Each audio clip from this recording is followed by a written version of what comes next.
અતુલમાં ઘરફોડ ચોરી કરનારી આંતરરાજ્ય ગેંગના 2 સાગીરતો ઝડપાયા। સુરતના લાજપોરથી ધરપકડ। ચોરીના પૈસાથી ખરીદેલી લક્ઝરી કાર સહિત રૂપિયા 5.15 લાખનો મુદ્દામાલ જપ્ત કરાયો। પારડી પોલીસ ટ્રાન્સફર વોરંટથી કબજો લીધો। વલસાડ જિલ્લા લોકલ ક્રાઇમ બ્રાન્ચે ઘરફોડ ચોરીના વણઉકેલાયેલા ગુનાઓ ઉકેલવા માટે મોટી સફળતા મળી છે। પારડી અને વલસાડ રૂરલ પોલીસ મથક હેઠળ વિસ્તારોમાં રાત્રિના સમયે બંધ બંગલાઓને નિશાન બનાવતી ઉત્તર પ્રદેશની આંતરરાજ્ય ગેંગના 2 સાગીરતોને પોલીસે સુરતના લાજપોર ખાતેથી ઝડપી પાડ્યા છે। પારડીના ઉમરસાડી માછીવાડ વિસ્તારમાં આવેલા લક્ષ્મી વિલા બંગલોમાં ગત તારીખ 30/1/2024ના રોજ તસ્કરોએ ત્રાટકી મુખ્ય દરવાજાનું તાળું તોડી અંદર પ્રવેશ કર્યો હતો।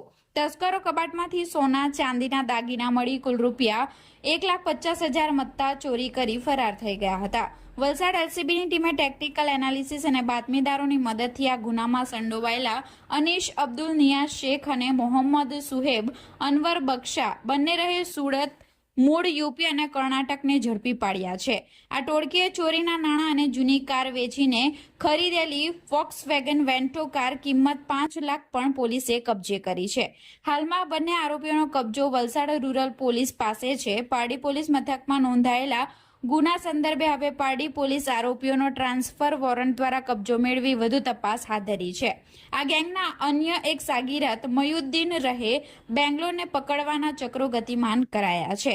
આરોપીઓની પૂછપરછમાં વલસાડ રૂરલના અતુલ વિસ્તારમાં આવેલી અસીમ સોસાયટીના એક બંગલામાં થયેલી ચોરીની કબૂલાત પણ થઈ છે। ત્યાં તસ્કરોએ બારીની ગ્રીલ તોડી અંદર પ્રવેશી સોના ચાંદીના દાગીના રોકડ અને થાઇલેન્ડની કરન્સીની ચોરી કરી હતી। પકડાયેલા શખ્સો ચોરીનો માલ ઉત્તર પ્રદેશમાં વેચતા હોવાનું બહાર આવ્યું છે।